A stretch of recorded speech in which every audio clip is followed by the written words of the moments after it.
Happened with my computer. This happened the other day. Oh, I've made my mistakes, but the American people are going to have to know I am not a crook. They're going to need to know. I've made my mistakes. Was that Clinton, or was that the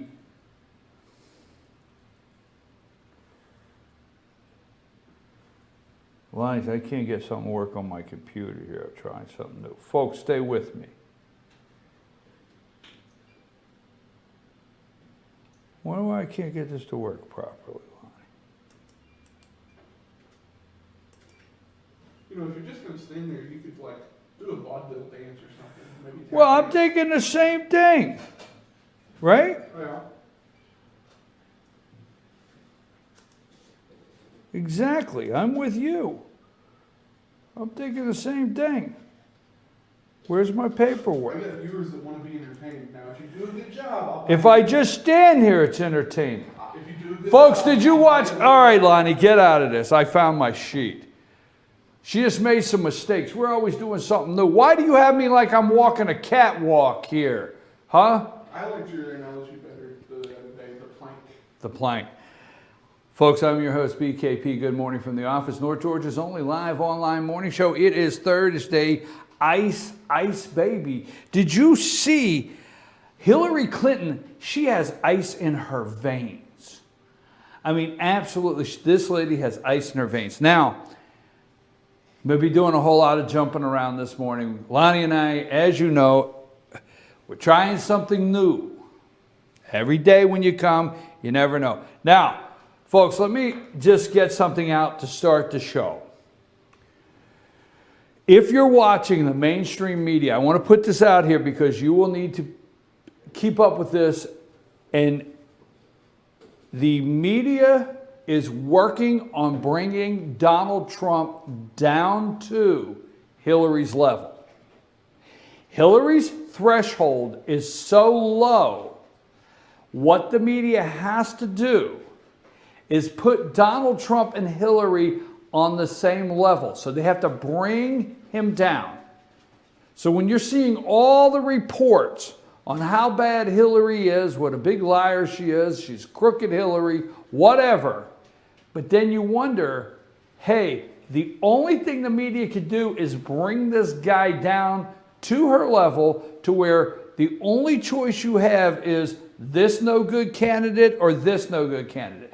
That's why you hear all the time that the American people, there's two candidates, and the American people do not like either one. They don't like either candidate. That's what you keep hearing because the media has to bring it down. September, remember what I told you? September is pay attention month. Please pay attention because Congress is back at work, all right? Remember what Paul Ryan said this time last year? Remember, pay attention. This time last year, the omnibus bill was sitting on his desk. He referred to it as the cake. Remember, the cake was baked. It was sitting there when he got there. Don't forget that. It was baked. It was sitting there. He had to deal with what he was handed. We remember all of that. Couldn't start over. Well, Speaker Ryan has had an entire year. He's had an entire year to put all the new ingredients together for his. You know, they keep talking about Donald Trump's plan and Donald Trump's plan. Speaker Ryan has had a whole year to prepare for this month. What will we end up with? What is the cake that he is baking? What are the ingredients?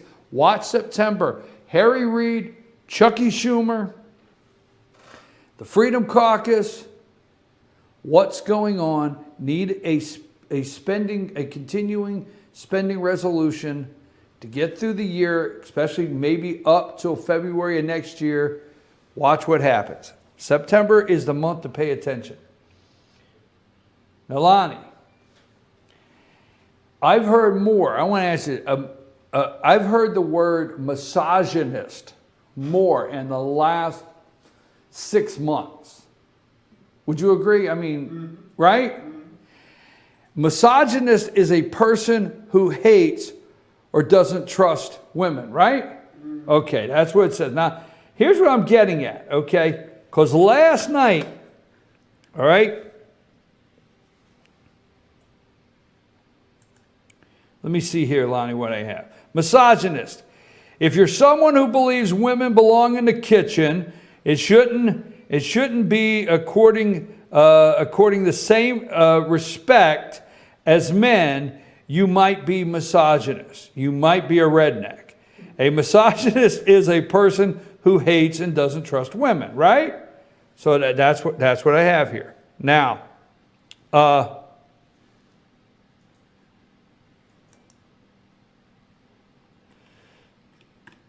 have a problem with my screen, Lonnie. Well, performance issues, 4 out of 5. Well, I mean, I'm not for sure why it keeps doing this. I keep losing place here because it keeps my screen. And I can't understand why it keeps doing that to me. Do you have 100 tabs open again? No, I don't have 100 tabs open. Lie to me. I'm not, but I got a problem with my screen. Okay, now, why don't they ever talk about, it's working. What is this word? Misandry. Misandry, right? Have you ever heard the word misandry? Do you know what misandry is? Misandry. Misandry, right? Did you hear that? Yeah. Okay, do you know what it stands for? Give me 5 seconds and I will. A hatred of men. It's that simple. It's misandry, a hatred of men. Why do they never use misandry when they talk about Hillary Clinton? Why not? I'm just confused. I just thought I'd bring that up, okay? Now, last night we watched the Commander-in-Chief Forum, and we watched Matt Lauer give Hillary Clinton a chance to explain some things last night. Hillary Clinton got a chance to explain. She was given a chance by Matt Lauer to explain her position on some things. But Lonnie, we're trying something new. Lonnie, give me that video and let's try to go to the 5 minute and 45 seconds into that video. Now folks, if this scares you, I hope this doesn't scare you too bad. Go 5:45 in there. Wait, I got to put my headphones in. I got to be able to hear this, right, Lonnie? Play that for me at 5:45. It was known to have happened. We had to have an answer that did not move into classified area, and I think we handled that appropriately. You mentioned you're in Pakistan. Some of the emails you sent and received happened while you were overseas, and Director Comey also said that while they have no proof, we assess that it is possible that hostile actors gained access to Secretary Clinton's personal email accounts. Matt, there is no evidence. Of course, anything is possible, but what is factual is the... Stop right there. There's no evidence. Pay attention to this. We're going to break this down all morning long. There's no evidence. Remember, she keeps saying that. There's no evidence. Trust me, the Clintons. Hit play on that. State Department system was hacked. Most of the government system... Can you back up about 5 or 6 seconds? There's no evidence. No evidence. I'm going to play this out, okay? And Lonnie, let's go. Go ahead. System was hacked. Most of the government systems are way behind the curve. We've had hacking repeatedly, even in the White House. There is no evidence my system was hacked. Let us bring in... Stop. Her system was much more secure, the private server, than the State Department, the White House, the government servers. So she actually did you a favor, American people, by using her private server, because there's no evidence that her private server was hacked. So she lays the groundwork last night to you that the State Department was hacked, the White House was hacked. But she actually did the right thing. It was a mistake, but she did the right thing because there's no evidence hers was hacked. Well, let me say this. If we're looking for the reason, we're looking for no evidence that her email server was hacked. What about when a judge ordered them to preserve the evidence? See, there's no evidence it was hacked, but what about when the judge ordered the evidence to be preserved, and then they took bleach bit and cleaned the server, like wiped it clean with a cloth? Hillary Clinton knows what she's saying, folks. She knows what she's saying. And she says there's no evidence. That's right. They cleaned the evidence out. They're letting you know that. And a judge said, preserve the evidence. You and I would be in jail. Oh, there was a guy that said that. Keep going, Lonnie. Hallie Jackson of NBC News has been covering this campaign. She's getting questions from our veterans. Hallie, who are you with? Hi, Listen Madam, with to this. Lieutenant John Lester, who will stand with me stand here. up here. He began his military career by enlisting in the Air Force and then switched over to the Navy before he retired, where he flew P-3 Orions in Desert Storm and in Desert Shield. He's a Republican, and he has this question for you, Secretary Clinton. Thank you. Secretary Clinton, thank you very much for coming tonight. As a naval flight officer, I held a top secret sensitive compartmentalized information clearance, and that provided me access to materials and information highly sensitive to our warfighting capabilities. Had I communicated this information not following prescribed protocols, I would have been prosecuted and imprisoned. Stop. If he would have not followed protocols, he would have been prosecuted and imprisoned. He has, this gentleman, Lieutenant John Lester, had all of his security clearances, understands the security clearances. Now you need to pick up that this guy has probably read these emails. This guy understands what he's looking at, and he's telling this lady, if I would have done this, because we have example after example, I would have been prosecuted and imprisoned.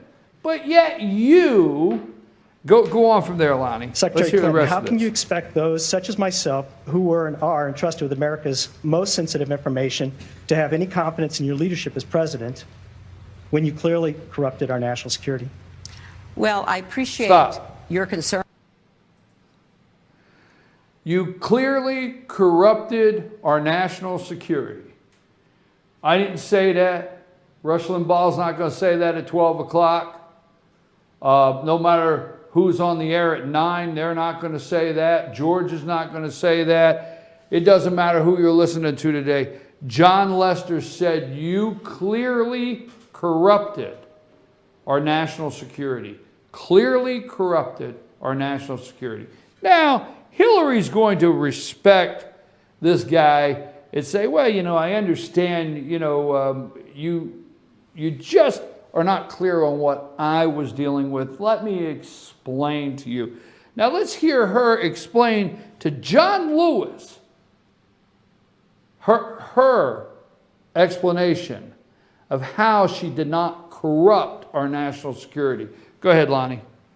And also your experience, but let me try to make the distinctions that I think are important for me to answer your question. First, as I said to Matt, you know and I know, classified material is designated, it is marked. There is a header so that there is no... Stop. As you know and I know, she has the nerve to put John Lewis in a different position of his question. As you, John, as you and I both know. John, you know and I know. She has the nerve to put this guy in her same circle. Hey, you and I both know how it works. See, he doesn't get a chance to come back and say, no, Mrs. Clinton, that's not how it works. She gets to take over the conversation. Oh, you and I, John, we know how it works, okay? It is clearly marked on the top. I mean, if you don't get something, so I'm going to tell you, you better be careful, because if you send an email out and you don't have a subject in the box, Hillary could misunderstand it's classified. See, it is clearly has a heading. Oh, the heading was missing. But we do know that it was removed. We know that it was removed. Okay? The heading was removed. Now, the person at the top that should be able to discern what is classified and not within reading it. Now, I got a question for you, Lonnie, not to try to drag you into this political conversation. But if you were trained in something if you were trained in a certain subject, and because somebody didn't highlight the subject at the top, would you not be able to discern out of the body certain things about it that put it into classifications? I mean, help me out. I mean, just tell me. I don't care. I think the word you're looking for is context. Say it again. I like that. Context. Context. Huh? Context. And what about context? If you're a writer or a reader or whatever, and you don't know a word in a sentence, you look at the rest of the sentence to determine the meaning of the word. It's called context clues. Lonnie, how dare you? Lonnie, that was just one more time. Just one more time. Explain it to the people why. Let's forget who it is when you're looking at something and you don't even have a subject on it or anything. Give it to us. Make sure your mic's on. Give us that one more time, Lonnie. It's called context. Okay. And? Context. If you don't know what a word is in the sentence, you look at the rest of the sentence to determine the meaning or the implication of the word. Folks, Hillary Clinton has been through training, okay? She has been through training from First Lady to on the Armed Services Committee, a senator, Secretary of State, that she knows how to determine through the context of what she is reading, whether it's classified or not. There you go. Now, we brought it around for you. Forget the headers or what the media is telling you. Forget what the C word meant. Okay, she didn't understand that. It's also called common sense. Lonnie, you were done. You were done, Lonnie. Lonnie threw in common sense. Okay, we're good with that. Thanks. Okay, there you go. Now, she brought John into it. John, you know, you and I both know, John, that if you get this, and you understand protocols, and you understand that. Let's move on a little further in this. Dispute at all that what is being communicated to or from someone who has that access is marked classified. And what we have here is the use of an unclassified system by hundreds of people in our government to send information that was not marked. There were no headers. There was no statement, top secret, secret, or confidential. I communicated about classified material on a wholly separate system. I took it very seriously. When I traveled, I went into one of those little tents that I'm sure you've seen around the world. Or should we camp? Because we didn't want there to be any potential for someone to have embedded a camera to try to see whatever it is that I was seeing that was designated, marked, and headed as classified. So I did exactly what I should have done, and I take it very seriously. Always have, always will. Sir, thank you. Thank you very much for your question. Secretary Clinton, let's talk about your vote in favor of the war in Iraq. You since said it was a mistake. Obviously, it was not something you said you would do again. I asked before for people to raise their hand if you served in Iraq. Can you do it again? How do you think All right, these stop right people... there. She says her vote for the war in Iraq was a mistake.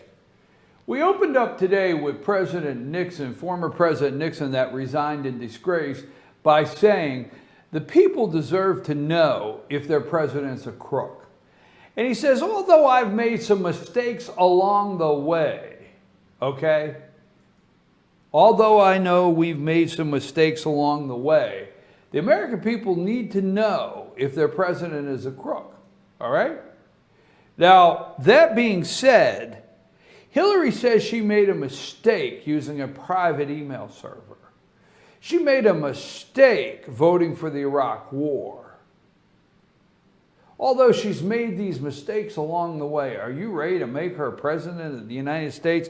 Lonnie, let's go to 1250. Let's see what's at 1250. I got that mark. Let's go at 1250 and see what that is in a video before we go to break. Okay? What is 1250? About whether to take on Gaddafi. This is something we've tried for. Hold on now, Lonnie. Go there, but don't go there. Don't start until I say. Back to 1250. You're right at 1250. All right. Go ahead, Lonnie. Say very clearly, I view force as a last resort, not a first choice. I will do everything in my power to make sure that our men and women in the military are fully prepared for any challenge that they may have to face on our behalf. But I will also be as careful as I can in making the most significant decisions any president and commander-in-chief can make about sending our men and women into harm's way. With respect to Libya, again, there's no difference between my opponent and myself. He's on record extensively supporting intervention in Libya when Gaddafi was threatening to massacre his population. I put together a coalition that included NATO, included the Arab League, and we were able to save lives. We did not lose a single American in that action. And I think... Folks, we're right on the edge of 9/11. 9/11. Today is 9/8, just days away from 9/11. She saved lives with her Libyan action. She built a coalition. Not one American life was lost. You know, Lonnie, help me out, because sometimes I get confused. I get out here like I'm in a desert. And why the hell I got to have Hillary Clinton behind me right now, I don't know, but leave her up there. Wasn't Ambassador Stevens in Libya? Isn't that where that took place? Lonnie, you should be able to answer that. I mean, you're just supposed to be going with it. You're not supposed to be looking it up. You should know it like that, right? Sure. Libya. Right. Ambassador to Libya. So he was there, and we have 4 dead Americans. Back that up just about 8 or 10 seconds there. Let me hear Hillary tell the American people one more time how we did not lose any lives in Libya. Go ahead, back that up. Included the Arab League, and we were able to save lives. We did not lose a single American in that action. Not a single And life. I think taking that action was the right decision. Not taking it and permitting there to be an ongoing civil war in Libya would have been as dangerous and threatening as what we are now seeing in Syria. I'm going to jump in. Thank you very much for your question. Let me ask you about the Iran nuclear deal. It was signed under Secretary Kerry. It was begun under you. You started those talks. You have said you expect the Iranians to cheat. You think they'll buy time and perhaps stay along their course to building a nuclear weapon. If they cheat, Secretary Clinton, will you have any course of action other than a military course of action? Would you enter into negotiations with them again? Would you go back to economic sanctions knowing they cheated and are then closer to a nuclear weapon? Matt, look, let me put this in context, because this is one of the most important Please do. strategic questions we face. When I became Secretary of State, the Iranians were on a fast track to acquiring the material necessary to get a nuclear weapon. That had happened the prior 8 years. They mastered the nuclear fuel cycle. They built covert facilities. They stocked them with centrifuges, and they were moving forward. What was our decision? Our decision was to try to put together an international coalition that included Russia and China to exert the kind of pressure through sanctions Russia and China that the United States alone could not do. Right, but you said now wait, you let me think you're going to cheat. Look, this is an important issue. I know we're on TV. We don't have a lot of time. I want to get to a lot of questions. I will talk quickly. But I want people to understand this. So, yes, I put together the coalition. We imposed the sanctions. We got them to the negotiating table. And after I left, we got the agreement. That agreement put a lid on their nuclear weapons program. Stop. We imposed the sanctions. Now, Lonnie, leave that up there. I'm going to have to go to the chair here, and then we're going to go to a break, but I can stay within the camera. We imposed the sanctions, okay? That's what she's saying. Remember the sanctions she did not impose? Remember that? Look up the Ericsson Communication Company there. Is that a, look them up. Where are they at? Scotland or where are they at? And you remember we were about to put sanctions on Iran concerning technology, communications, those kind of things. And Hillary, a big donation was made to the foundation, the Clinton Foundation. And that's when Hillary came out and said, we're going to let businesses police themselves not to do business with terrorist countries. We dropped off $1.7 billion in cash. In cash, we dropped off $1.7 billion in cash, 4 different payments to Iran.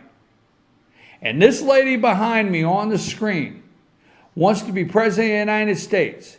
This lady behind me took this gentleman up here, Lieutenant John Lester, to task and said, John, you and I both know. We both know how classified information is collected. Folks, somehow last night, Donald Trump ended up getting, in his commander-in-chief side of it, he ended up getting the question concerning women in the military, serving in the military, abuse, women attacked and abused in the military. He ended up getting the questions on immigration in the military, all the above. Are you going to say, well, Hillary got attacked concerning her emails? No, what Hillary got was a free 30 minutes last night to explain everything she wanted to explain. And what she got is a free 30 minutes to say there was no evidence that her personal server, private server, was ever hacked. No evidence is what she got a chance to tell you. She got a chance to tell you that the State Department server had been hacked. Even the White House, but not hers. That's what she got a chance to tell you. All right?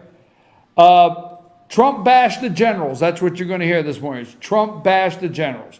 Generals are the generals, some generals, we do not bash the military here. We have respect for our armed services, our men and women in the military. But I'm going to tell you, when you get up to the level of generals and so forth, there is a lot of political correctness that has to take place to posture yourself to get into some of these positions. Trump says those people, if you're in the military and all you've done is your political posturing and your political correctness to get close to Barack Obama and Hillary Clinton, you will be out.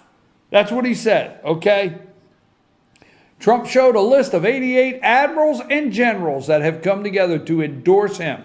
Now, Trump will not listen, is what they say. He won't listen to anybody. Now they're taking him to task because he says he's going to listen to the generals. I'm going to take a break. We're going to come back. We're going to have some more of that video that you are enjoying of last night, the commander-in-chief. I'm wondering how Hillary Clinton and her henchwomen, that's awful misogynist to me, isn't it, Lonnie? Is it? I don't know. I think that's the PC terminology, because you can't call them henchmen anymore. That'd be misogynist. That'd be misogynist? Yeah. I know, the word misogynist, just something about it. It sounds like you've walked in somewhere and there's a price list at the top and say, I'll take the misogynist for $300. You don't hear the Hillary and her henchwomen, right, Lonnie? Not henchmen, that would be misogynist, the henchwomen. Folks, we'll be at Sycamore Crossing in downtown Blue Ridge tomorrow. I keep taking off my mic. No wonder. I probably got, I think it's my earpiece and I keep taking my mic off, Lonnie. We will be at Sycamore Crossing tomorrow in downtown Blue Ridge. Be there at 8 o'clock. Don't forget, ask the doc. Send us a message for Doc Whaley, 706-889-9700. Or chief@fetyournews.com. We're going to take a brief break. When we come back, we're going to have more of this video behind me. We're going to leave that up there. And we're going to play President Nixon a couple times this morning, just reminding you that he has made some mistakes along the way, but he had to resign because he needed to let the American people know. The American people need to know if their president is a crook. The American people need to know if the the potential of this woman to be president is a crook. Lonnie, take us a break.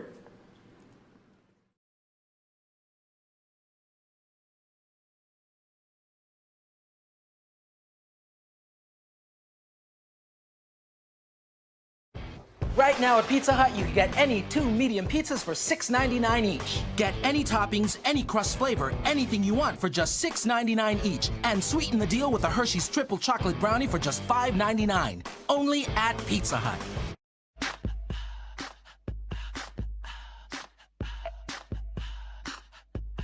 What you gonna do with all that junk?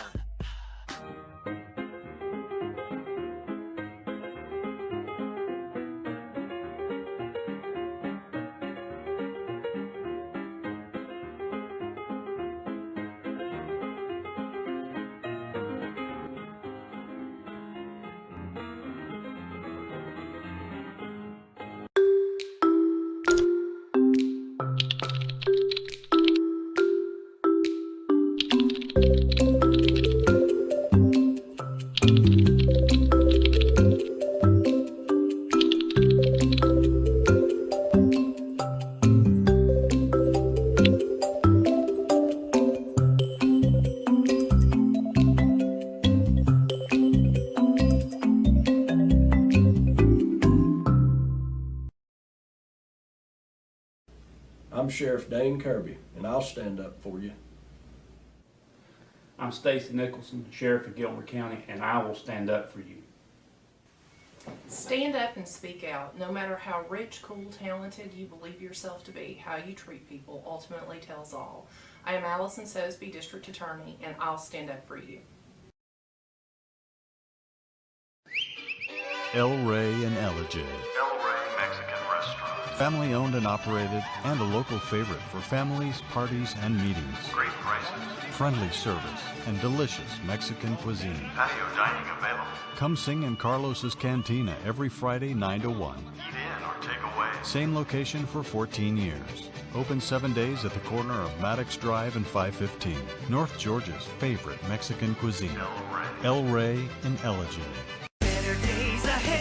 The summer sell down is on at Days Chevrolet in Jasper with huge savings up to 16% off MSRP. Save over $4,100 off Malibu Limited, now just $19,500. Save $9,500 on loaded Silverado Crew Cab LT, now only $38,700. Save up to 16% off MSRP on select new Chevys in stock during the summer sell down, going on now at Days Chevrolet in Jasper. Better days ahead, Days Chevrolet. Find new roads. North Georgia Diamond is your source for diamonds. Come on in to view the area's largest selection of fine jewelry at North Georgia Diamond. All repairs and designs are done on site by our jewelers. And North Georgia Diamond has the lowest prices on loose diamonds. You can also sell your gold, silver, and coins at North Georgia Diamond between Walmart and Lowe's in East Ellijay. Locally owned by Bill and Allison Craig, North Georgia Diamond is your source for diamonds in North Georgia. Hello, America. The first ever $5 flavor menu is here, and it's a game changer. For just $5 each, you can get a medium one-topping pizza, Wing Street Wings, a Hershey's cookie, and your other Hut favorites. A Pizza Hut pizza for just $5? It's the ultimate crowd pleaser. How are you feeling, crowd? Very pleased, thank you. We do what we can here. $5 for a Pizza Hut pizza. How can we not be pleased? Good crowd today. The $5 flavor menu, America's best pizza deal, only at Pizza Hut.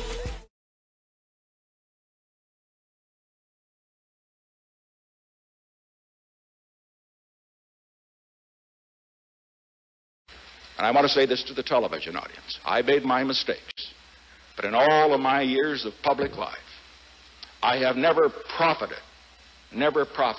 from public service. I've earned every cent. And in all of my years of public life, I have never obstructed justice. And I think, too, that I can say that in my years of public life, that I welcome this kind of examination, because people have got to know whether or not their president is a crook. Well, I'm not a crook. I've earned everything I've got. President?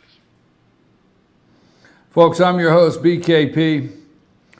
Good morning from the office. North Georgia's only live online morning show. Last night, we had the Commander-in-Chief Forum between Hillary Clinton and Donald Trump.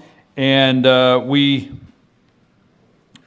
seen Matt Lauer give Hillary Clinton perfect opportunity to explain everything. And then we seen the different direction in the questioning for Donald Trump. Let me go over a couple things here real quick that we may have that I got to catch up on. Don't forget, FetcherNews.com will be at Sycamore Crossing tomorrow morning. We will be there. Good morning from the office, FYNTV.com. You can follow us on Facebook, Twitter, or you can find all of our YouTubes on our videos on our YouTube channel. Go to the top of FetcherNews.com in the right-hand corner, and you will see the symbol for Facebook, Twitter, and our YouTube channel, and that's where you can follow us there.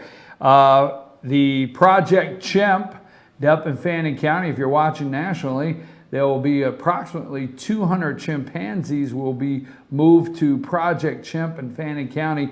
The first of those 200, I don't know how many, but the first chimps arrived this morning. I just got a message from Laura Love, our reporter up in Fannin County, that those chimps are arriving this morning. She is out there with some videotape and meeting some national people out there. We've got some people that are from all over the country this morning up at Project Chimp that she is interviewing, taking some pictures of the chimpanzees in Fannin County's newest retirees.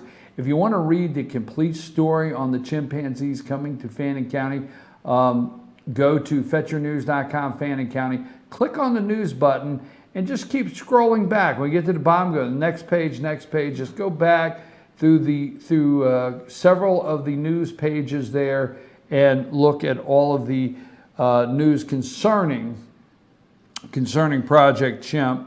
Tomorrow night is Friday Night Football, and FetcherNews.com will be following every team. Union Panthers travel to Andrews, Pickens travels to North Hall, and Fannin is at home against Chastity. So follow us at hashtag Team FYN Sports on Twitter to keep up with those games.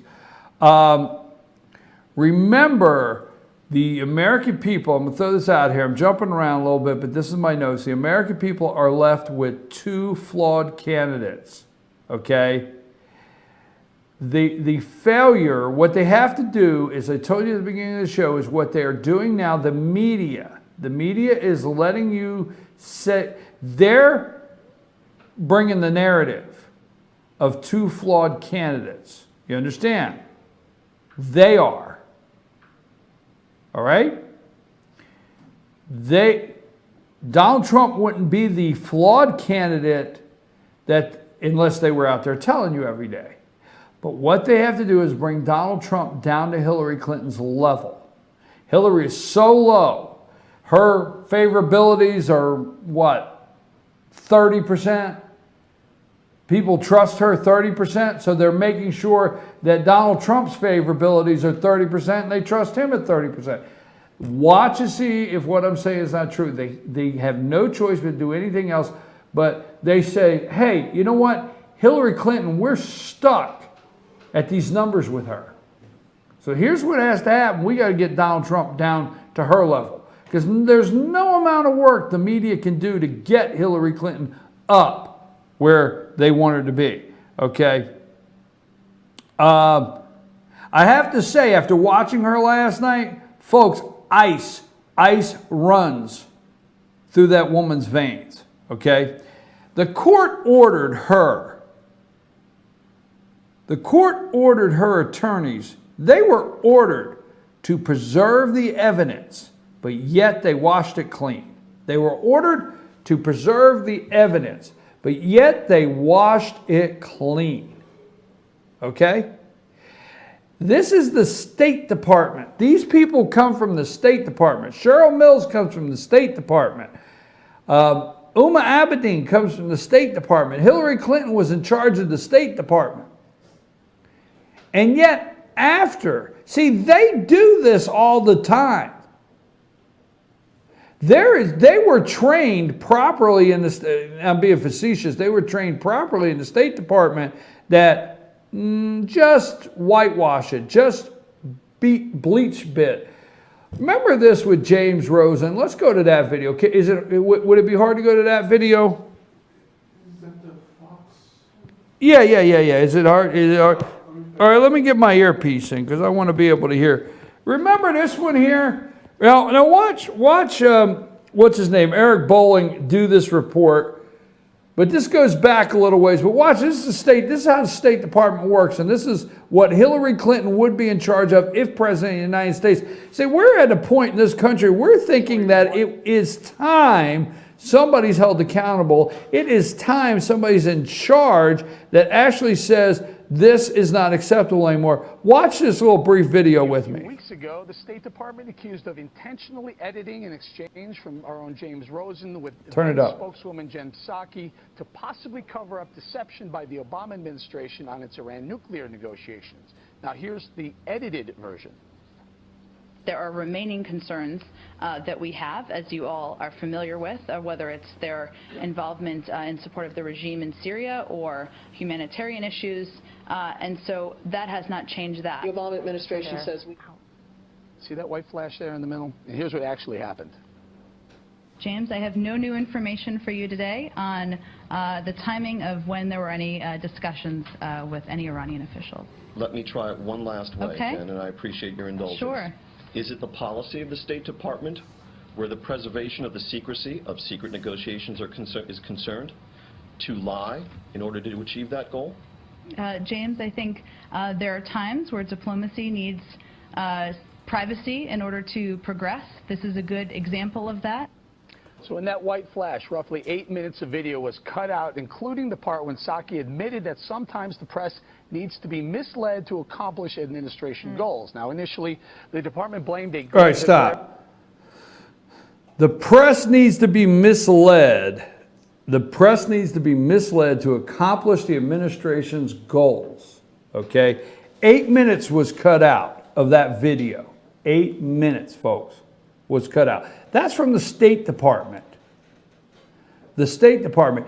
It is an absolute mess. Our State Department's a mess. Now, if our State Department and things were going so great that Hillary Clinton left things in great shape, your President of the United States would not had to have exited from the back of the plane where the staff. Now, you want to talk about Bill Clinton. Lonnie, you hear something? Did you hear something? Well, you know, I can hear a dog whistle. I can hear a dog whistle. My ears aren't that good. Huh? My ears aren't that good. Well, Bill Clinton said, where's that video at? It's just play that video there. Welcome to Listen to News. Today's news headline is: Bill Clinton says Make America Great Again is just a racist dog whistle. News in detail. Former President Bill Clinton on Wednesday said Donald Trump's campaign slogan, Make America Great Again, is a racist dog whistle. I'm actually old enough to remember the good old days, and they weren't all that good in many ways, Clinton said at a rally in Orlando. That message where I'll give you America great again is if you're a white Southerner, you know exactly what it means, don't you? What it means is I'll give you an economy you had 50 years ago, and I'll move you back up on the social totem pole and other people down, he said. What Hillary wants to do is take the totem pole down, and let us all go forward together. Clinton, who is a white Southerner himself, made the comments after Hillary Clinton gave a speech last month accusing Trump of bringing racism and fringe conspiracy theories into the mainstream with his 2016 campaign. From Listen to News, it's Hannah Jasmine signing out. Woof, woof. You didn't hear that dog whistle, Lonnie? I can hear a dog whistle. Make America great again. Racist, it's a racist code, right? It's like a dog whistle for rednecks in the South. So Bill Clinton, rednecks, and Hillary Clinton wants to take the totem pole down. How many racial comments could he make? Would Bill be, Bill's not misogynistic, is he? He's a misogynist. I mean, how many racial comments can this guy make? Calling the South a bunch, make America great again is code word, okay?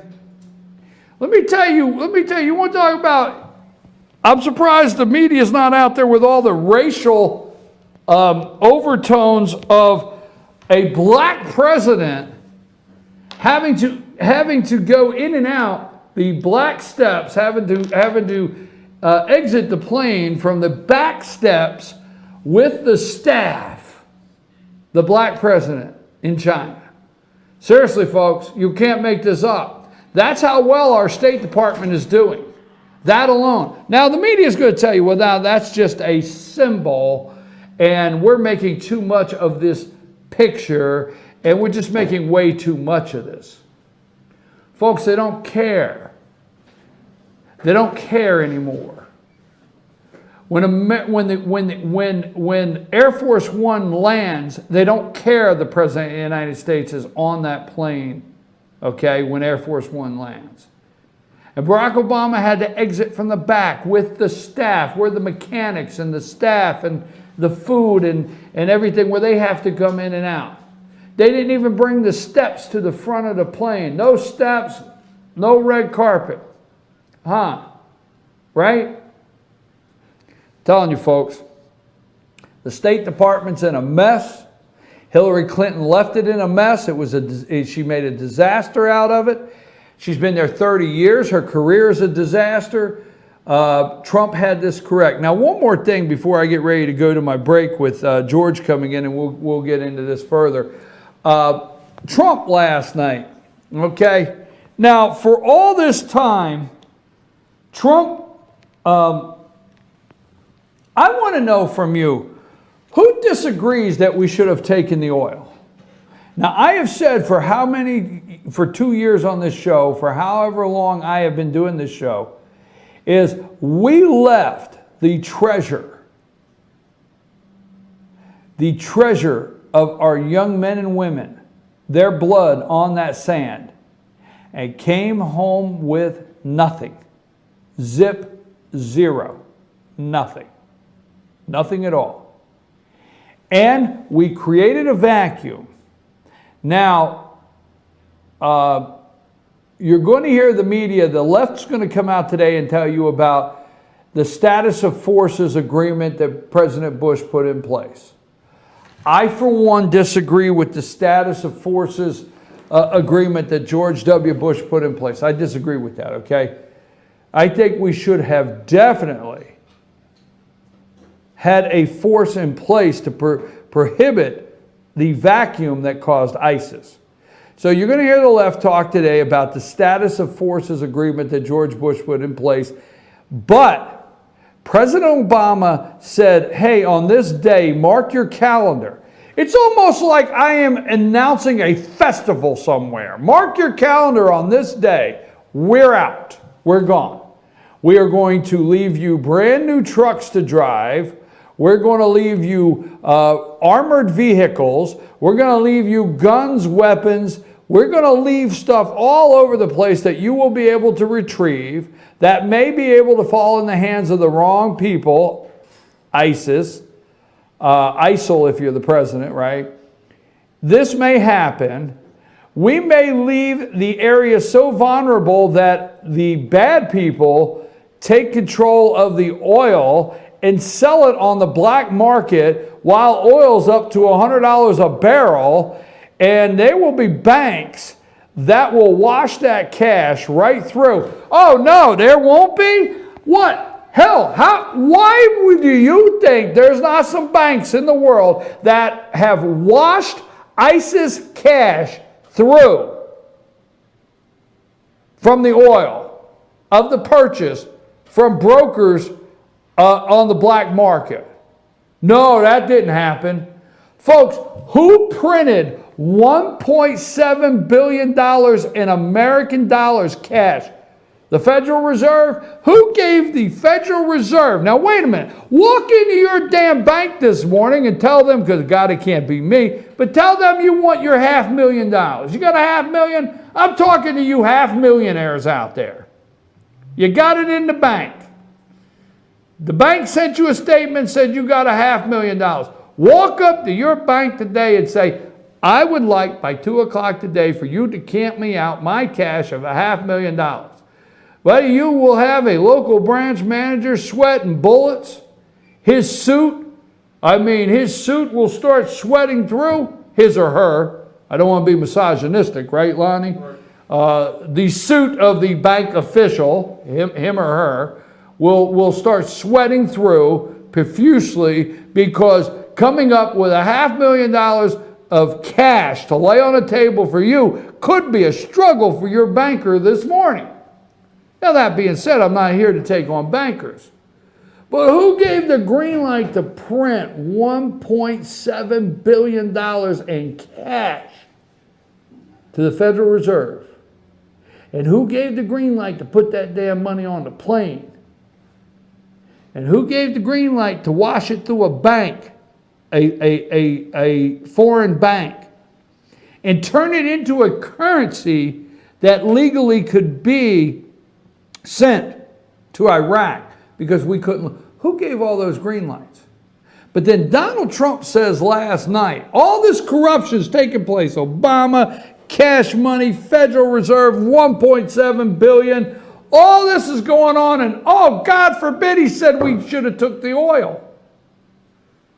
You take the oil, you took the cash away from ISIS. You immediately stopped the cash. There's no more cash for these guys.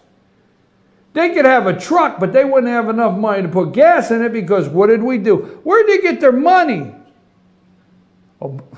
Trump said, hey, in the old days, spoils went to the victor, right? I mean, if you won, you got spoils of war.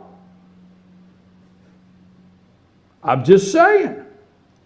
We left the blood of our kids on that sand and came home with zero. And Donald Trump's the bad guy for saying, hey, I wouldn't have gone to Iraq in the first place. I wouldn't have gone to war. I wouldn't have had your kids die in these senseless wars. But if I was there, my exit strategy, if I'm already there, and my exit strategy and what I do, it would be a lot different. A lot different. Okay? Now, the other thing Trump does is Trump doesn't want to give up the battle plan. I mean, he won't send NBC his day one battle plan, and they are freaking out. They're all freaking out. They want to see a press release on his battle plan. Really? And just because he says, no, I'm not telling you what it is. Yes, I have a plan. I'm not telling you. They are up in arms. They can't take it. All right? Now, first, he doesn't listen to people. And then last night he tells you, he's very presidential, and he says, I'm going to sit down with I have a plan. I have a plan. Okay? Now, let me explain something to you, and let me explain something to you. 2 years ago, I absolutely knew nothing about broadcasting on the internet. I didn't know anything 2 years ago. But I had a plan. I had a plan that one day you would turn on fyntv.com. I had a plan we would broadcast these shows. I had a plan we would do football shows. I have more plans. But 2 years ago, I did not know exactly how we got to where we're at today. In fact, I still don't, Lonnie. But anyhow, I'm still not clear on how we got here. But I had a plan, right? But you know what I did? I went and I talked to people and I called people and I counseled with people all over from the industry. Lonnie came in and Lonnie spent hours. I would say, Lonnie, this is what's going to happen, right? Lonnie, this is what's going to happen. And then, you know, folks, you got to know him after he finished his crying and his, you know, and we had to get him a popsicle and everything because he was crying and whining about it. Hey, you know that happened, Lonnie. You just don't want to admit it. But I had a plan. Lonnie, this is what we're going to do. I called people up in technology centers all over. This is what I want to do. But the media can't handle that, folks. It's only out here in the real world. See, we're dealing with the real world. We're talking about the real world. We understand what it's like to say we have a plan. So Donald Trump says last night, I have a plan. What's your plan? I'm going to tell you the plan. I mean, you'll mail it over there to them. I'm not telling you the plan. Well, can you do it all by yourself? No, I'm going to get the generals in. I'm going to sit down for 30 days and I want them to present me. I'm going to see the boards. They're going to present the boards all around the room. There's going to be screens. And they're going to say, Mr. Trump, I think if we go here. And this one's going to say, Mr. Trump, I think if we move here. Mr. Trump, I think if we do this. I think if we do that. And he is going to listen. And then he's going to take the plan he wants to execute, and he's going to take all the things that he heard, and he's going to push it into that, and he's going to execute that plan. But no, the media can't understand that, but you and I can. You and I can understand that. They can't understand what he's going to do. I do. So first, Donald Trump listens to nobody, and he gets criticized. Then last night he comes out and he says, hey, I got a pocket here. I got a list of 88 generals. 88 generals. And I got a list between 88 generals and admirals. And he says, I'm going to listen and get counsel. And now that's freaking him out. Hey, let me say something before we go to break. George's going to come in 9 o'clock. We're going to get George in here with the discussion, get heated up a little bit here because we're not through with this commander-in-chief forum. But let me ask you a question. Where was Bill? Where was the dog whistle? Why didn't Hillary blow her dog whistle last night? Because where was Bill and where was Chelsea? Huh? Did you see the camera pan to anybody with Clinton? Pay attention to that.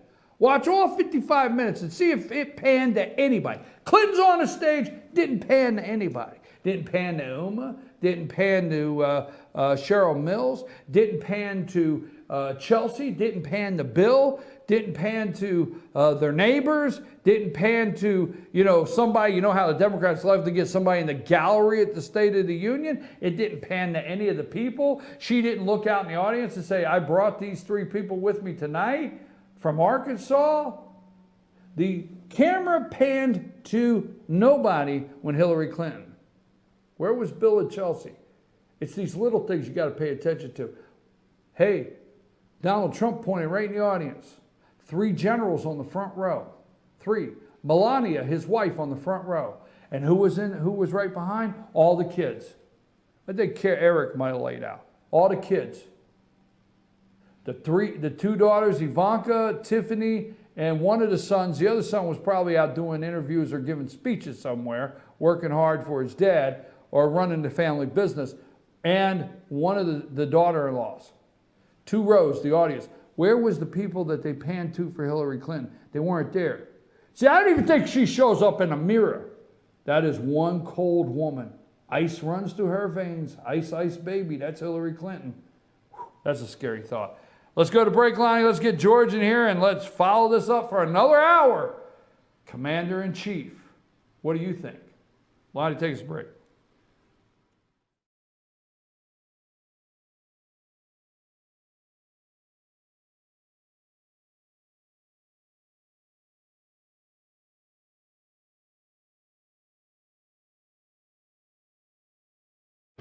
Right now at Pizza Hut, you can get any 2 medium pizzas for $6.99 each. Get any toppings, any crust flavor, anything you want for just $6.99 each. And sweeten the deal with a Hershey's Triple Chocolate Brownie for just $5.99. Only at Pizza Hut.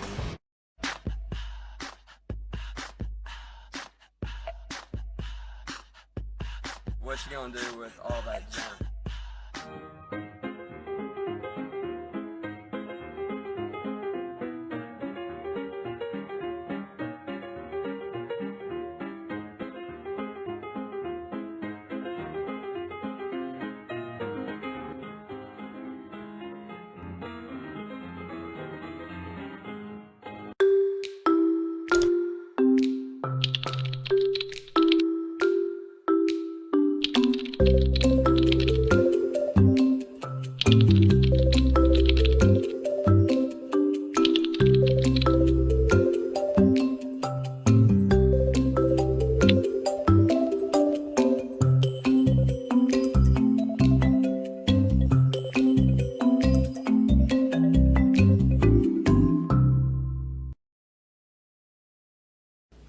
I'm Sheriff Dane Kirby, and I'll stand up for you.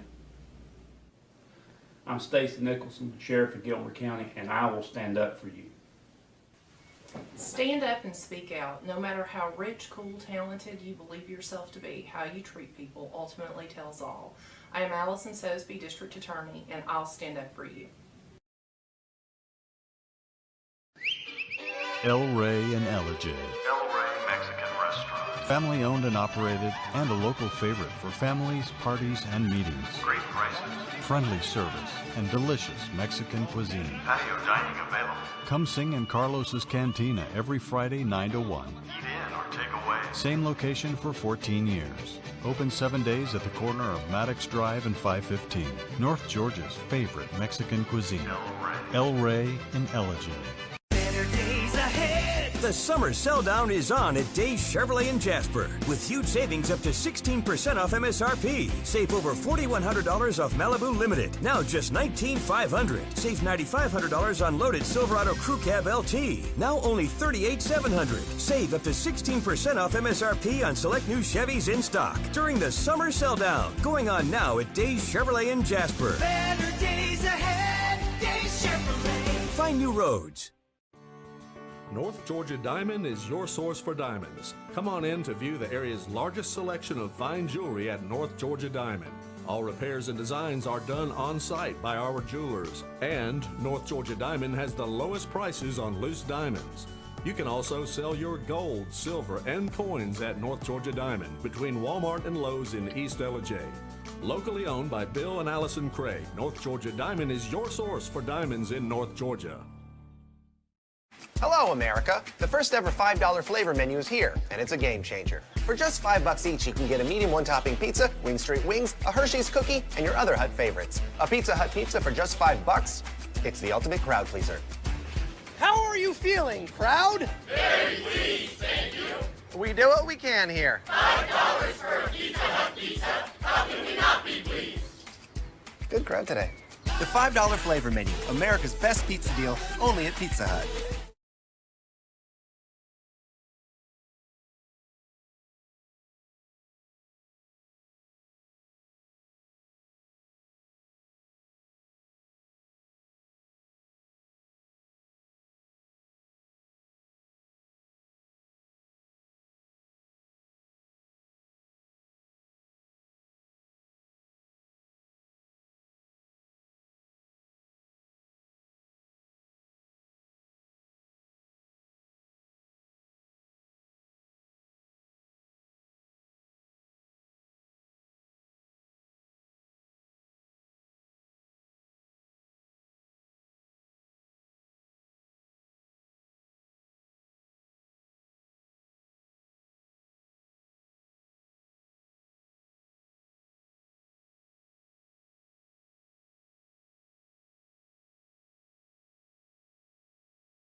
And we're back. Good morning from the office, North Georgia's only live online morning show. I'm your host, BKP. I'm here with George McClellan. George, good morning. How are you? Good morning, all. It's a beautiful day out there. Beautiful day. Good morning, all. Hey, folks, real quick here, FetchYourNews.com. Start checking out. Go to FetchYourNews.com, clicking on Dawson County, White County, and Lumpkin County. Bill Johnson and Savannah Enrick, they are really working that area, reporting a lot of stuff over there. Check it out. Savannah and Bill are doing a great job. That's Dawson County, White County, and Lumpkin County, FetchYourNews.com. So go check that out. A lot happening over that way. Now, George, last night they had the Commander-in-Chief. They had the Commander-in-Chief it wasn't forum. a debate, but it was a forum. No, it was a forum. A forum. And I thought they gave Hillary Clinton a chance to explain. I don't like it, but we had one question that came from Lieutenant. Was it Lieutenant? Lonnie's supposed to remember all this for me. Lieutenant John Lester. That Hillary just really, to me, disrespected this guy. Let me go here. The Huffington Post, let me explain this. The Huffington Post front says Lauer cowers, okay?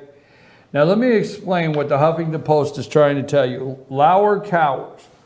What happened last night, George, and I wish you'd had an opportunity to watch that. What happened last night was Matt Lauer tried. We have seen what's going to happen in the debate because Matt Lauer made an attempt to do a Candy Crowley move on Donald Trump, and it did not work. Donald did not accept when basically Matt Lauer said, oh, now come on. He tried to correct. Okay. Now, with Hillary Clinton, Matt Lauer did a couple small follow-ups, but you could tell they were all set up. Okay. You could tell the whole thing was set up, okay? But with Trump, he tried to do a Candy Crowley and make a correction on Trump. And Trump didn't accept it. He didn't bite into it. Didn't bite into it. And that's why they're writing Lauer cowers, lets Trump get away with an Iraq lie, failed the moderator test, horrifying and shocking failure. Trump's nutty, suggests he'd fire generals. Now, let me ask you this now, George. You, military, when you get, I have heard this, and I'm always cautious, so let's talk about the military. Trump said last night he would can some... generals. Yes. And bring his own generals in. And he said last night that the generals, he said that several of the generals were, and I want to get his words, he would dump several generals, and they're going after saying he bashed generals. But I have been told, and I'm going to say outside looking in the military with all due respect, when you start getting to the admiral ranks and the general ranks, those are flag ranks. Those are a lot of political correctness, a lot of political posturing goes into place. Several of these positions up in that highest rank there's some political posturing involved and political correctness that takes place. You have two things going. You have politics within the Navy, politics within the Army. That's, who can pass on somebody's OR, the officer report, that will get them advanced or stop their career. That's one of the political things and it has been going on since cavalry days. I do agree with that. But then those top people have the politics of the government. They have a pledge to defend the Constitution of the United States. Nothing in the pledge says that they are pledged to support corruption or illegal activity. That's the point where I take exception. I think that is the point that Trump is trying to explore inartfully. That's where he's going. Where do these people, soon as a general officer does something that he thinks needs to be done because he's the general officer or an admiral or captain of an aircraft carrier, Trump Obama fires him. He calls him off immediately. Obama and fires has him. diminished.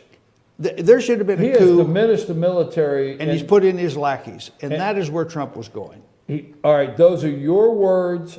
I'm going to support those, but those are your words. His lackeys.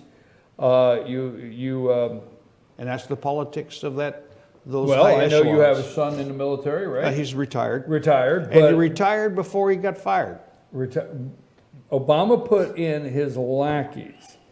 And basically what Trump is saying is anybody that has basically survived Obama means they were lackeys. They're gone. They will be gone. They'll be gone. Yeah. The military will They're be not back. needed. They're not needed. Huh? He needs combat soldiers in there. He needs people in there that have experience in the field. He might even call, I wouldn't be surprised if he called back McChrystal, Flynn, some of those guys, just to get that ball rolling. I don't know this. I'm going to defer to you. Last night, and let's see, put the video up, Lonnie, and let's try to scroll through there a little bit. Put the video of last night up.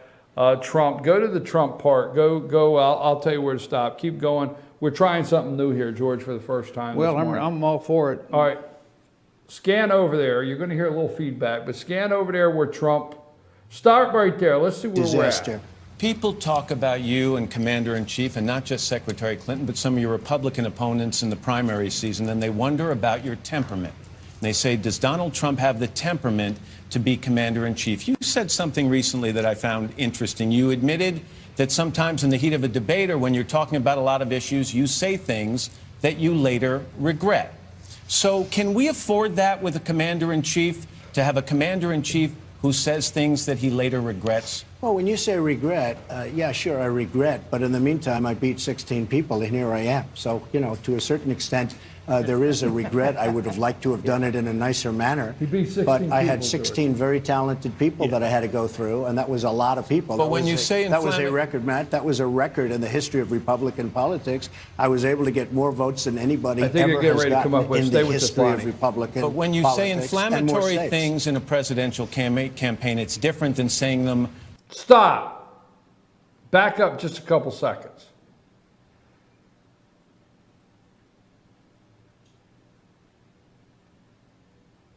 All right. Things in a presidential. All right, stop right there. I want to know who that guy is in a red tie. I got to figure that out later today. You're not going to see that from here, but I got to figure out who that guy was in the red tie. Go ahead, Lonnie. Campaign. It's different than saying them when you're Commander-in-Chief. If you say things you regret when you're Commander-in-Chief, you can spark a conflict, you can destabilize a region, you can put American lives at risk. Can we afford to take that risk with you? Well, I think absolutely. I think if you saw what happened in Mexico the other day, where I went there, I had great relationships, everything else. Just I a little let them bit, know Lonnie. where the United and States just go stands. a couple seconds and hit play again. I'm gonna see, I don't know exactly where this is. They come up the chain of command, and by the time they...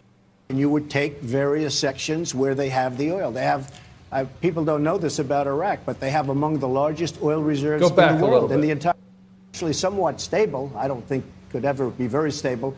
It's a war we should have never... Back a little and more. only to have insurgent groups like ISIS spring back the moment we leave. Now, you've claimed to have a secret plan to defeat ISIS, but you're hardly the first politician to promise a quick victory and a speedy homecoming. So, assuming we do defeat ISIS, what next? What is your plan for the region to ensure that a group like them doesn't just come back? Joe, I mean, part of the problem that we've had is we go in, we defeat somebody, and then we don't know what we're doing after that. I mean, we lose it. Like, as an example, you look at Iraq, what happened, how badly that was handled.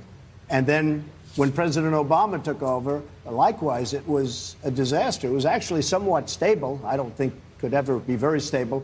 It's a war we should have never gone into in the first place. But he came in, he said, when we go out, and he took everybody out. And really, ISIS was formed. This was a terrible decision, and frankly, we never even got a shot. And if you really look at the aftermath of Iraq, Iran is going to be taking over Iraq. They've been doing it, and it's not a pretty picture. Iran's going to take over Iraq. And I think you know, and because you've been watching me, I think for a long time, I've always said, shouldn't be there, but if we're going to get out, take the oil. If we would have taken the oil, you wouldn't have ISIS, because ISIS formed with the power and the wealth of that oil. How are we going to take the oil? Pause right there. Do you agree with take the oil? Well, yes, of course. But he's getting a lot of criticism today about how he said take the oil. Well, that's who's making the criticism? The media. Yeah. So nobody believes him anymore. The media will spin any comment that Trump makes that will make him look less presidential than Hillary Clinton already looks. But ISIS, a lot of their funding came through the sale of oil on the black market, which somehow they found a bank to launder their cash just like we did. Well, they did, and I'll tell you something else. Nothing happens in the world of economics and banking that does not involve the Federal Reserve, the IMF, these people. They all know about it. And if they know about it, nothing was done. That means that there is high-level collusion, Obama, at American level, to allow that to continue. Obama is actually actively supporting the development of ISIS. All right, hit play on that. Would leave a certain group behind, and you would take various sections where they have the oil. They have, people don't know this about Iraq, but they have among the largest oil reserves in the world, in the entire world. And we're the only ones. We go in, we spend $3 trillion, we lose thousands and thousands of lives, and then, Matt, what happens is we get nothing. You know, it used to be to the victor belong the spoils. Now, there was no victor there, believe me, there was no victor. But I always said, take the oil. One of the benefits we would have had if we took the oil is ISIS would not have been able to take oil and use that oil. Let me stay on ISIS to fuel themselves. Let me stay on ISIS. When we've met in the past and we've talked, you say things like, I'm going to bomb the expletive out of them very quickly. And when people like me press you for details, like that gentleman just said, on what your plan is, you very often say, I'm not going to give you the details because I want to be unpredictable. Absolutely, the word is unpredictable. But yesterday, you actually told us a little bit about your plan in your speech. You said this, quote, we're going to convene my top generals, and they will have 30 days to submit a plan for soundly and quickly defeating ISIS. So is the plan you've been hiding this whole time asking someone else for their plan? No. But when I do come up with a plan that I like and that perhaps agrees with mine or maybe doesn't, I may love what the generals come back with. I will convene. But you have your own plan. I have a plan, but I don't want to, look, I have a very substantial chance of winning. Make America great again. We're going to make America great again. I have a substantial chance of winning. If I win, I don't want to broadcast to the enemy exactly what my plan is. And let me tell you, if I like maybe a combination of my plan and the general's plan or the general's plan, if I like their plan, Matt, I'm not going to call you up and say, Matt, we have a great plan. This is what Obama does. We're going to leave Iraq on a certain date. But you're going to convene a panel of generals, and you've already said you know more about ISIS than those generals. Well, there'd probably be different generals, to be honest with you. I mean, I'm looking at the generals. Today, you probably saw, I have a piece of paper here, I could show it, 88 generals and admirals endorsed me today. It's a numbers game. Are Hillary great. Clinton claims more really, numbers. It's not, numbers. People that have been losing for us for a long period of time. I mean, the fact is, we have had the worst, and you could even say the dumbest foreign policy. Our results are so bad. We would have been better off had we never, ever spent $2 in that part of the world. You recently received 2 intelligence briefings. Yes, I did. Did anything in that briefing, without going into specifics, shock or alarm you? Yes. Did you learn new things? First of all, I have great respect for the people that gave us the briefing. Now, last night, he comes on here and Matt Lauer says, you have recently had 2 intelligence briefings. Did you learn anything in those briefings that shocked you? This is what Matt Lauer's question. Guess what? That question is not posed to Hillary Clinton in the first 30 minutes. The reason that question is not posed to Hillary Clinton because she already knows the answers. Well, they don't want to draw her any more attention to the fact of her being in a security briefing that she shouldn't be in the first place, exactly right. based on her issues that she's having and not being able to handle confidence. Now, this was set up, folks, last night. This question was set up last night to bait Donald Trump to see if he would say something that violated his security briefing agreements that he had to sign. This was set up for nothing more to see if Donald Trump would say something that they could say this morning all over the media. Aha, Donald Trump violated confidential information. Donald Trump is not fit to be president because he cannot keep confident. Well, one's no better than the other. Now, what I said to this morning is, in my first half hour, is remember, the media can't do anything with where Hillary Clinton's at. She's the low of the low. All they can do now is try to bring Donald Trump down to her level. And they're trying. That's what they're working on. That's what trying to bring her down. So let's play that a little further there. They were terrific people. They were experts on Iraq and Iran and different parts of and Russia. But yes, there was one thing that shocked me. And it just seems to me that what they said, President Obama and Hillary Clinton and John Kerry, who is another total disaster, did exactly the opposite. Did you learn anything in that briefing, again, not going into specifics, that makes you reconsider some of the things you say you can accomplish, like defeating ISIS quickly? No, I didn't learn anything from that standpoint. What I did learn is that our leadership, Barack Obama, did not follow what our experts and our truly, when they call it intelligence, it's there for a reason, what our experts said to do. And I was very, very surprised in almost every instance. And I could tell, I had pretty good with the body language, I could tell they were not happy. Our leaders did not follow what they were recommending. Hallie? I'm with former Army Captain Sue Fulton, who is a member of the first West Point class to include women. Watch this. She served as a Signal Corps officer in Germany. Stop a minute. Lonnie, we're going to take a brief break. George, he got set up to see if he would break on national security issues on his briefing, his national security briefing. They wanted to see if Donald Trump would break. Donald Trump, to me, will have to be careful from here on out, because the vulnerable thing, when I say vulnerable, is Hillary Clinton, the American people, will know, do know, and will continue to find out more about how crooked she is, how she put our national security at risk, violated her oath of office, violated the judge's order. The judge said to preserve evidence, and after that point, they cleaned the server, and they were able to tell the server had been turned on and off. The American people will continue to know that about her. The only thing the media can do is say, but Donald Trump's no better. And that's all they can do right now. They cannot bolster their candidate. Okay? Mm-hmm. We're going to take a brief break. I am BKP. We're watching and analyzing. We're breaking down a little footage. It's like game day here. We're breaking down the Commander-in-Chief. Now, this is the first time we've ever done this, George, and I'm enjoying this. You like this? It's a good forum because you hear what they're saying, and we can stop it and break it down, and we can talk to them. Yeah, we're going to do that during the debate. This is the first time we've done this. We're learning something every day. We're not going to give you the plan.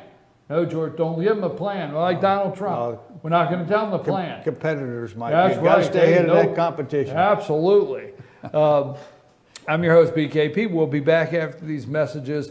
I'm here with George McClellan, and you're watching Good Morning from the Office on FYN TV. We're talking about the Commander-in-Chief Forum between the presidential-looking Donald Trump and the I'm trying to do anything to stay out of prison candidate for the Democrats, Hillary Clinton. Right? Mm-hmm. There you go. Take us a break. Mm-hmm.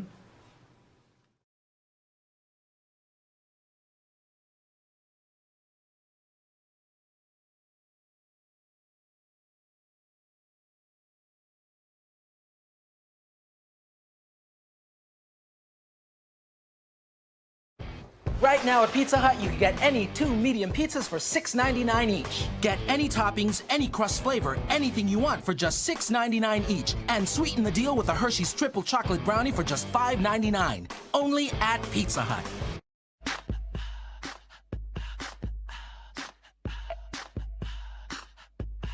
What you gonna do with all that junk?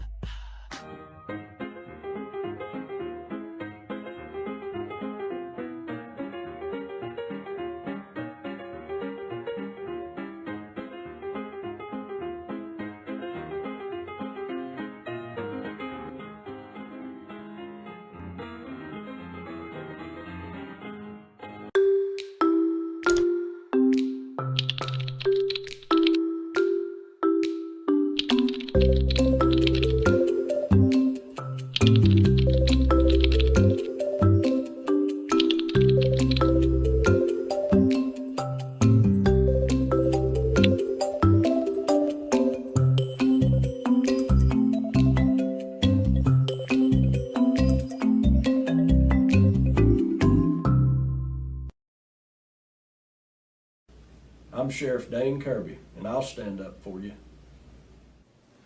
I'm Stacy Nicholson, Sheriff of Gilmer County, and I will stand up for you. Stand up and speak out. No matter how rich, cool, talented you believe yourself to be, how you treat people ultimately tells all. I am Allison Sosby, District Attorney, and I'll stand up for you. El Rey and Elijah. El Rey Mexican Restaurant. Family owned and operated, and a local favorite for families, parties, and meetings. Great prices. Friendly service and delicious Mexican cuisine. Patio dining available. Come sing in Carlos's Cantina every Friday 9 to 1. Eat in or take away. Same location for 14 years. Open 7 days at the corner of Maddox Drive and 515. North Georgia's favorite Mexican cuisine. El Rey and Elijah. The summer sell down is on at Days Chevrolet in Jasper with huge savings up to 16% off MSRP. Save over $4,100 off Malibu Limited, now just $19,500. Save $9,500 on loaded Silverado Crew Cab LT, now only $38,700. Save up to 16% off MSRP on select new Chevys in stock during the summer sell down. Going on now at Days Chevrolet in Jasper. Better days ahead, Days Chevrolet. Find new roads. North Georgia Diamond is your source for diamonds. Come on in to view the area's largest selection of fine jewelry at North Georgia Diamond. All repairs and designs are done on site by our jewelers. And North Georgia Diamond has the lowest prices on loose diamonds. You can also sell your gold, silver, and coins at North Georgia Diamond between Walmart and Lowe's in East Elijah. Locally owned by Bill and Allison Craig, North Georgia Diamond is your source for diamonds in North Georgia. Hello, America. The first ever $5 flavor menu is here, and it's a game changer. For just $5 each, you can get a medium one-topping pizza, Wing Street Wings, a Hershey's cookie, and your other Hut favorites. A Pizza Hut pizza for just $5. It's the ultimate crowd pleaser. How are you feeling, crowd? Very pleased, thank you. We do what we can here. $5 for a Pizza Hut pizza. How can we not be pleased? Good crowd today. The $5 flavor menu, America's best pizza deal, only at Pizza Hut.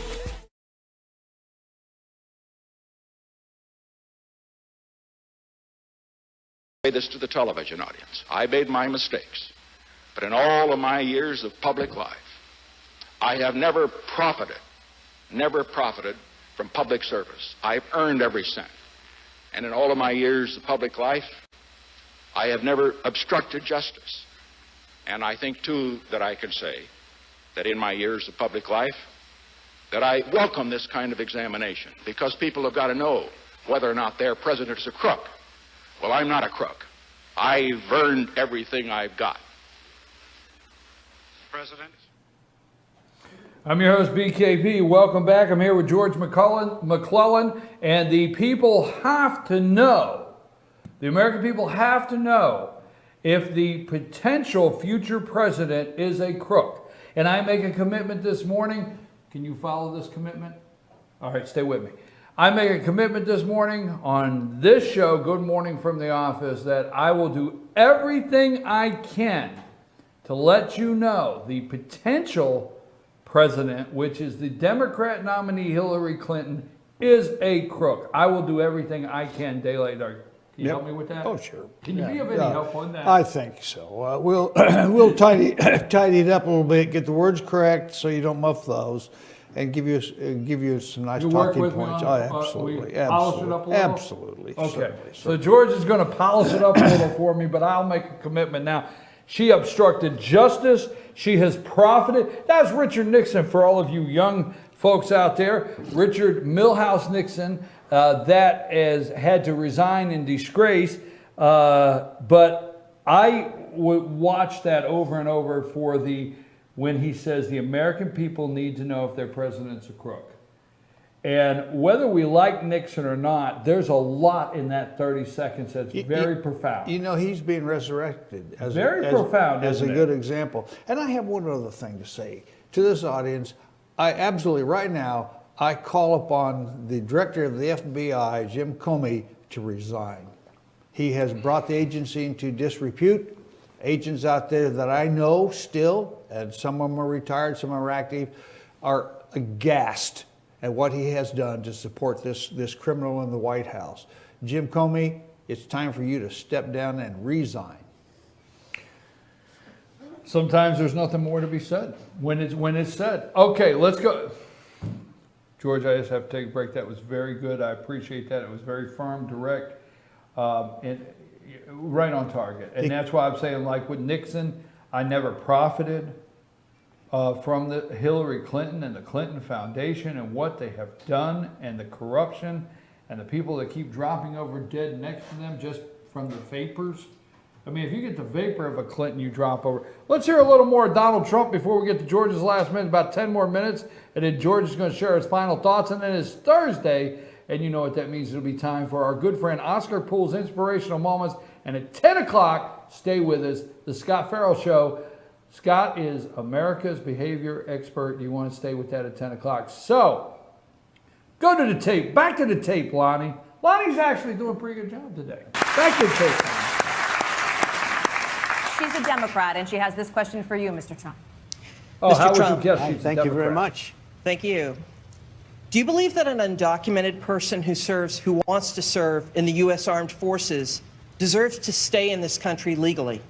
I think that when you serve in the armed forces, that's a very special situation, and I could see myself working that out, absolutely. So she's saying has already served in the armed forces or wants to serve, plans to serve? Plans to serve in the armed forces. As you know, that under DACA, we already have people who are undocumented I who are think serving. Military is a very special thing. If they plan on serving, if they get in, I would absolutely hold those people. Now, we have to be very careful. We have to vet very carefully. Everybody would agree with that. But the answer is it would be a very special All right, circumstance. stop right yes. there. Who was shocked, number one, that she's a Democrat? Number two, listen to Donald Trump has to get the immigration question. Hillary Clinton didn't get the immigration question. Donald Trump did. And the media is going nuts this morning. And maybe some on the right, maybe on the far, far right, they're going nuts with Donald Trump's answer.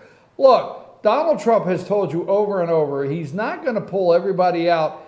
We're not going to cane anybody. Is that what they call it when you smack them with a stick? Yeah, we're not.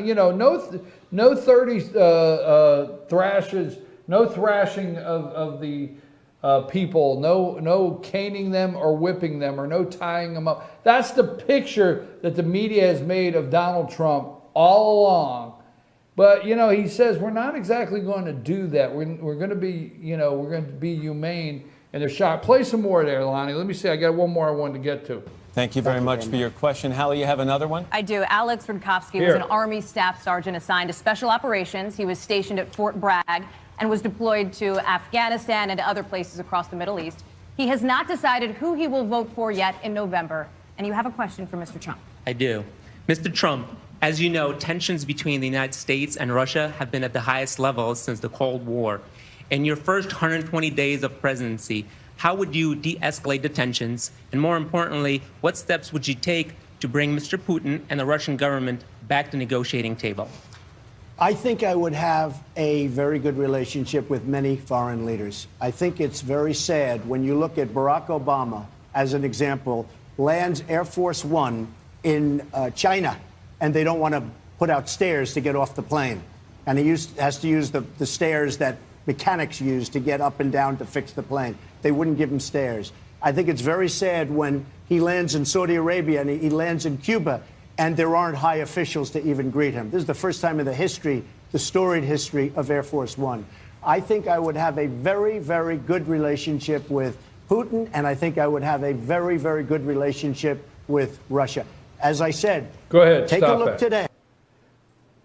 Okay, George, am I wrong here? Is not the State Department part of their responsibility is to lay the groundwork for the foreign relations out in front of our president? It is, and they assumed that all that stuff was done as far as China was concerned.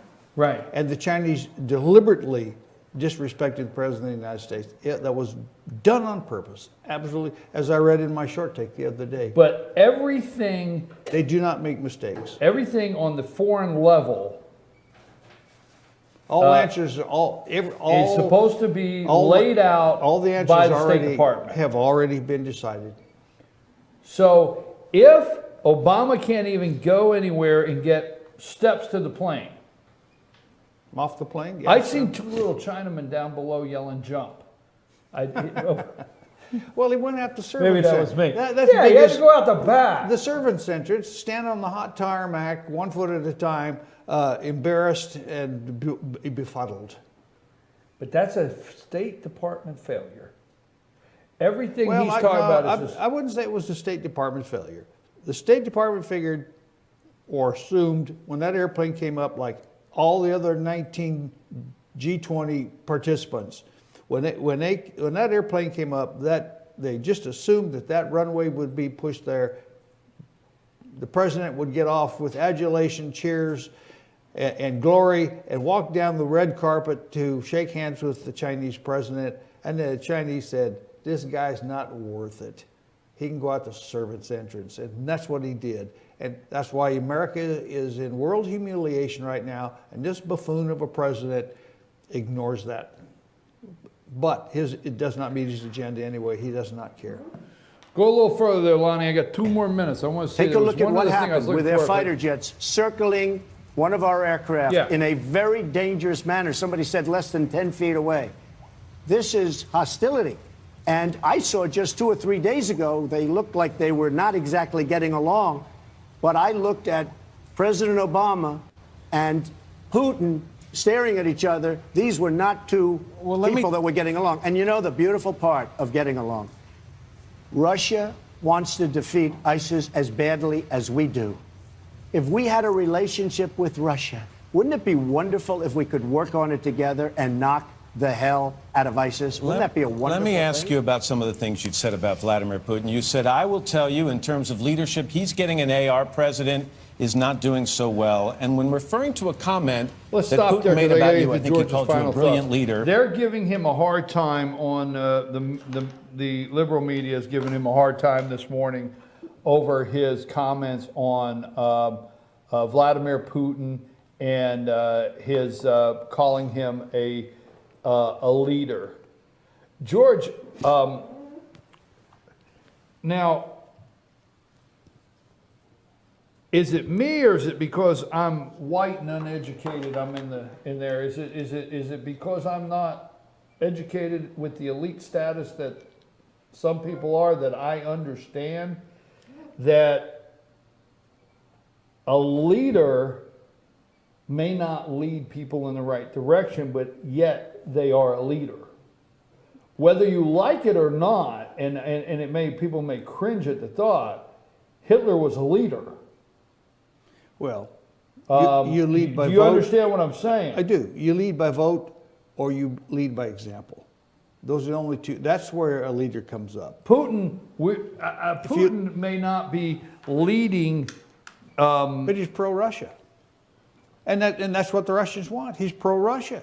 That's what I think we're missing is he's leading Russia in the direction they want to go. That's right. And Obama's leading America in the opposite direction. Obama's not an American. He has no idea what America's about. He might be American born, and as the Philippine president so inartfully described it, he's the son of a whore. George, these things all right already. These things are out there, and they cannot be ignored. They're in the press. I'm not saying anything new. Well, I understand. I agree. At this time, that reminds me, we always like to give George an opportunity to share his final thoughts. You can find George's short takes on the opinion section of FetcherNews.com. Go to the news section, go to FetcherNews.com, go to any county up there, click on it. When you get to the news, it'll drop down, click on opinion, find George's short takes. If you would like to write an opinion piece and send it in to us, whether it be about your local county, anywhere in your community, state or national, send that to us at chief@FetcherNews.com, and we'll get your opinion on FetcherNews.com. George, what do you have for us today? Well, you brought up, you mentioned the blacks the other day, just a few minutes ago, and we have this rising problem in our inner cities, and I've started a series of essays to explore as tactfully as I can what is the black problem. Tactfully, but honestly, and this is what is the black problem with white society. that they don't want to be part of it. Generally, as Americans, we grew up, I grew up feeling safe, knowing that our neighbors respected the same laws that I did and obeyed the same laws that we did. In fact, it was so ingrained that we rarely gave it a second thought, that feeling that we lived in a safe country. For most of us, it used to be that our first and only contact with authority was when a traffic cop stopped us and we got our first ticket.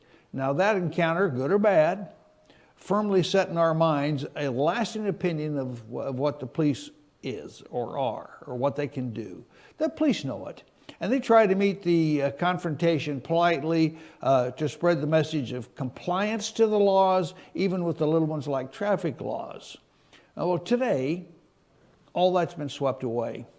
It is now almost expected that a pushback should occur, especially if you're a black driver. The officer is now screamed at, personally maligned, even assaulted. Whites don't do this. Blacks are doing it more and more, and they are feeling enfranchised to resist racism, as they call it, because the U.S. Attorney General, two of them, and the President of the United States has made it easy and okay. Police pushback is met with violent resistance, often ending in gunfire. The loser being the black thugs who thought they had an obligation to their community to resist, quote, Whitey, even if Whitey is a black police officer. Let the rioting begin. Businesses in black-occupied urban areas are then robbed, looted, burned. Cars are smashed. Rioters openly assault the police, considering them enemies of the people. The local media quickly descends on the scenes of carnage to fan the flames of racial discord. The national media picks up the thread to spin it into their anti-American narrative to protect and preserve failed liberal policies. Stories of urban collapse are coming to us at rapidly increasing intervals. Rioting on the slightest pretext is characteristic of a people who have lost faith in their democratic government. They arise on any provocation, and the police get the blame, being the visible face of that government. In Milwaukee recently, black mobs believed that another innocent black man had been shot in the back by a local policeman. Videos show that he wasn't an innocent black man, but was actually a thug with a criminal record raising a pistol toward a black policeman. The story died right then and there, and so did the rioting. The black mob, by demand, was immediately ready to riot and kill, blame white society, and destroy their own neighborhoods to make a point. The imposed dream of a multicultural society isn't working. The purposeful hunting down and beating of white people on the streets, the rabid screaming, calling for more attacks on white policemen, has now become part of the recorded history of a nation's collapse. Naturally, the media scrubs out what doesn't support the multicultural narrative that liberalism demands. The MSN, the mainstream media, denies we are experiencing a racial insurgency, claiming that out-of-control law enforcement is the problem, as evidenced by the disproportionate arrests of blacks for crimes and the daily indiscriminate shooting of blacks by police. Blacks are unmistakably gripped by a powerful racial hatred of white people, all fanned by the likes of Obama, the attorney generals, and the Al Sharptons. And this is no accident. It has long been in the progressive plan as outlined by Karl Marx. In Milwaukee, until the truth came out, the screaming black mobs immediately attacked whites. A black woman screamed that blacks should burn the suburbs of whites. This was on the video, first put out by CNN News, and it was quickly cut out. If you don't admit that you have cancer when you're told, will it go away? I don't think so. We're now entering the final stage of the Sal Alinsky plan, implemented by the Cloward-Piven scheme to bring America to heel. You better get ready out there. Remember, freedom is our goal. The Constitution is the way. Now go get them. Thank you. Thank you, George. I appreciate that. You know, folks, we have in just a couple of minutes here, we'll have inspirational moments by our good friend Oscar Poole. Our good friend Oscar Poole. I thought you thank forgot you very that much. for a minute. No, I always pause my mic so I don't say anything that would interrupt your final thoughts. So I pause my mic and sometimes I forget to turn it back on. But I'm back. Inspirational Moments by Oscar Poole, and then stay tuned at 10 o'clock for the Scott Farrell Show, America's Behavior Expert. You know, a couple things. I'm glad you stayed with us. We're always trying something new here on fyntv.com, and you know, we hope you've enjoyed it, but we do know now the way we can play some videos, break down the videos, analyze them, and discuss those with you out there. We'll continue to do more of that here, and we appreciate you bearing with us as we're trying to work through things to bring more information to you, accurate information. So let me just leave with saying this morning a couple things. I've told you they have to bring Donald Trump down to Hillary Clinton's level. Now, they will claim bankruptcy. They will claim that he did not Trump University. They'll make all these claims. But let me tell you what they can't bring Donald Trump down to Hillary's level. And that's being a criminal, a crook, and somebody that's worthy of prosecution. See, there's nothing they can bring up in the media with Donald Trump that says there should be a special prosecutor appointed. You don't hear that. You hear negative things about some of his financial business dealings. You hear negative things about anything they can find. But you don't hear them say a special prosecutor should be appointed. You don't hear people asking for the FBI director to step down because of something Donald Trump has done, said, or conveyed to the American people. Okay? You don't hear that. You do with Hillary Clinton. Hillary Clinton is crooked. That's all there is to it. She's a criminal. She should be prosecuted for obstruction of justice, along with a whole list that we don't have time for. The indictment sheet should be so long with her and all of her friends. Okay? They should be making Nixon look like a Boy Scout when they're done. That he should be looking like the greatest president ever lived by the time they got done with Hillary Clinton, if they used the same standards they did with Richard Nixon. We played that with you all day. So we told you, we watched Richard Nixon. Richard Nixon said it's important that the American people know if their president is a crook. Well, I think it's important that the American people know that the Democrat nominee for president, Hillary Clinton, is a crook. And we will work on that every day here. Folks, I have some meetings this afternoon. I want to welcome Savannah Enrick and Bill Johnson over there in Dawson, Lumpkin, and White County. Click on FetcherNews.com over there and check it out. They've got a lot going on. I got a meeting. We got some more people coming on staff here. Great things going on. We got more programming. Don't forget, Friday night, follow us.